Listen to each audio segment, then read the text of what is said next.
Reading used to be taken seriously in Nigeria, but that was many years ago. That was when the state and federal libraries thrived.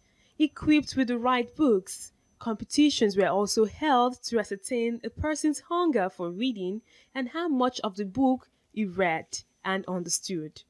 In Nigeria, a study carried out in 2004 revealed that 40% of adult Nigerians never read a non-fiction book from cover to cover after they finished school.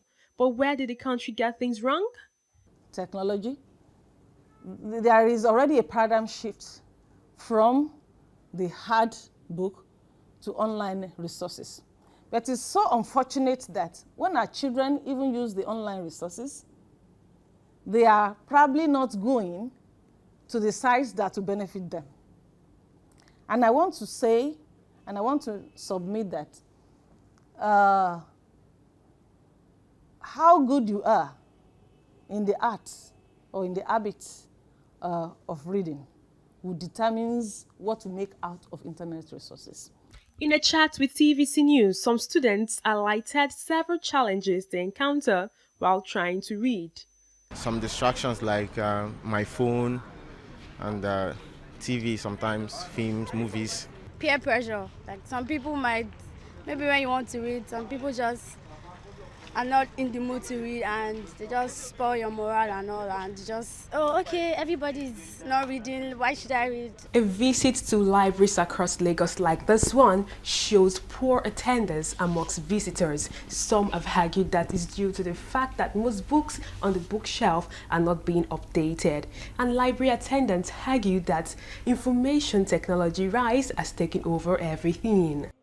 Chinyelo Huwando is a concerned parent and organizer of book reading club in her environment. She told TVC News that children should be introduced to reading early enough so that it becomes fun to them when they become adults.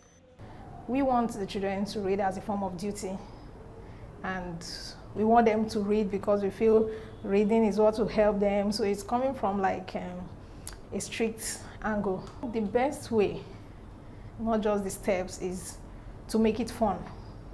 And to make it fun, you need to start very early. Because along the way, children are growing, they're having their own perspective, opinion about what books are all about. So if it's not fun, and along maybe by the time they are 5, by the time they are 6, you now want to introduce it, they already have their opinion of books. Books is what we do in school. Books is what we do because we need to pass. Books is what we do because dad is paying so much for school fees and we don't want to disappoint him. A university professor shared his experience with TVC News on reading culture and explained the economic implications of improper reading culture amongst children and youth.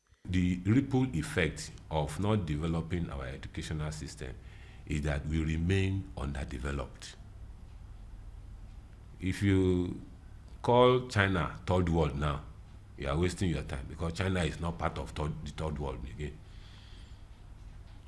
Canada, India is not part of the third world again. Research-wise, technology-wise, if you talk of information technology, all over the world now, India, India is the best. Go to anywhere, you see the Indians. Lovers of book also opened up to TVC News where, in their view, Nigerians began to get it wrong when it comes to reading. In the name of capitalism and market forces, they destroyed all the university printing presses. They destroyed all the government printing presses, so that if you have to print a naira, you must always go abroad to do so. Now, people who have allowed that to be the case are identifiable. When people are talking about a reading culture, they should always be linking that pursuit to the means of defending the reading culture. When you destroy schools and you destroy organizations that are productive within Nigeria, and you do not link the raw materials to the means for processing them within Nigeria, you are destroying the basis for anything that can be called a reading culture. Families should spend at least 10 minutes reading books with their children. I think we can can also recommend that to families in Nigeria. More importantly and more crucially, government also the guys in government need to spend more money to build libraries in local areas. Libraries in Ikoyi, library in Ajegunle, library in Agege, library in Ikeja, so that what you were saying earlier on will not arise at all. If you don't have money to buy these books, at least you can go to the library to read them. Some scholars who spoke to TVC News urged government at all levels to sponsor literary works of young writers. They also urged corporate bodies to consider donating books to their libraries in the exercise of their corporate social responsibility. Sharon Ijason, TVC News, Lagos.